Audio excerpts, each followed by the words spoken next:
ચણાનો લોટ, સોજી, ઘઉંનો લોટ, ઘી, સાકર, જાયફળ ઇલાયચીનો ભૂકો, પિસ્તા, કાજુ, બદામ, દ્રાક્ષ, 2 વાડકી દૂધ અને 1 વાડકી પાણી મિક્સ કરીને ગરમ કરેલું છે. આપણે જે 3 વાડકી લોટ લીધો છે એ 1 વાડકી આ થાય છે, એટલે આપણે 1 વાડકી ઘી લઈશું.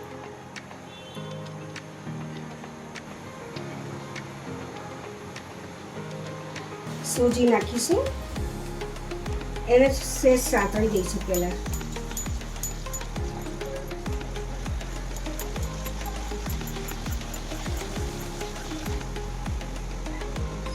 આ રોટલી બનાવીએ એ ઘઉંનો લોટ છે.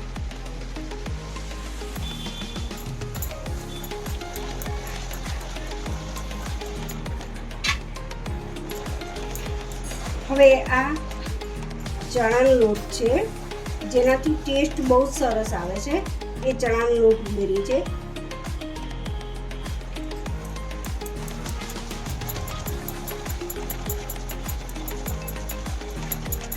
સરસ શેકવાનું છે, એકદમ રેડીશ પડતું એક સરસ થાય એ રીતે શેકવાનો છે. પણ જે ચણાનો લોટ છે એ ધીમે ધીમે શેકાશે, એટલે ચણાનો લોટને સેજ વાર લાગશે રેડ થતા.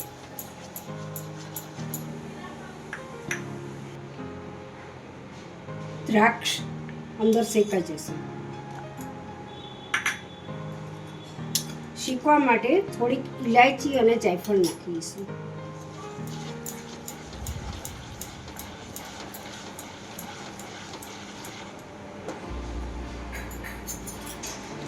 થોડાક કાજુ નાખીશું અને થોડીક બદામ અંદર નાખી દઈશું.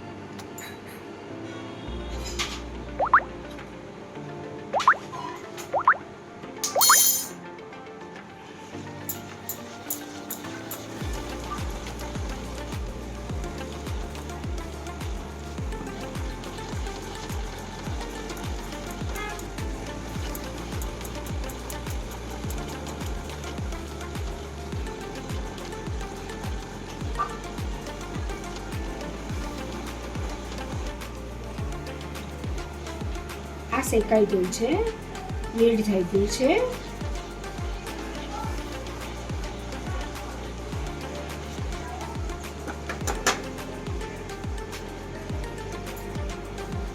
હવે આપણે એમાં દૂધ પાણી જે મિક્સ કરીને રાખ્યા છે એ નાખી દઈશું.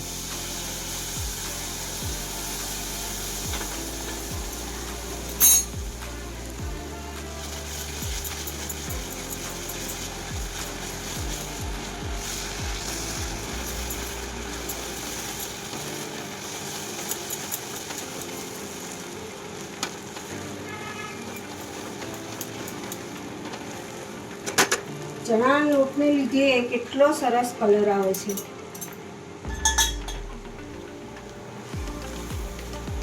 બાકી હતું એ નાખી દીધું.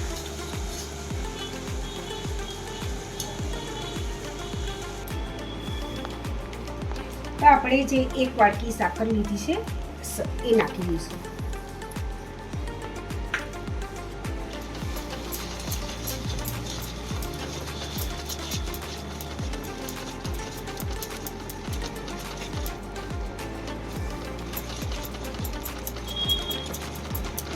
અંદર ઓગળી જશે અને અંદર જે ઇલાયચી, જાયફળનો ભૂકો અને દ્રાક્ષ ને બદામ જે નાખ્યા છે એનો જે શેકાઈ જાય છે એનો ટેસ્ટ બહુ જ સરસ આવે છે.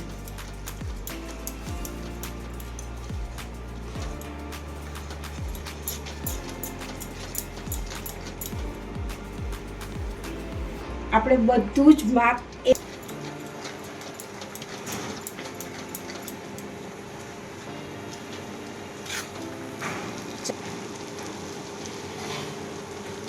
આ જે ચણાના લોટનો કલર છે એટલો જેટલો સરસ દેખાય છે શીરો એટલો ટેસ્ટમાં સરસ છે.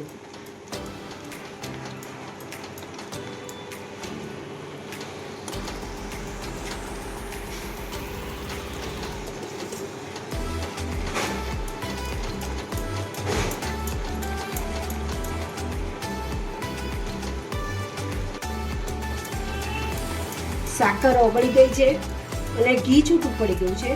સરસ થઈ ગયું છે.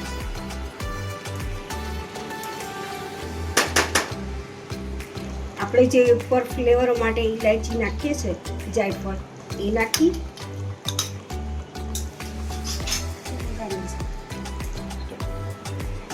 મસ્ત સૂકા મેવાથી ભરપૂર આપણો શીરો બહુ જ ફાઇન લાગે છે.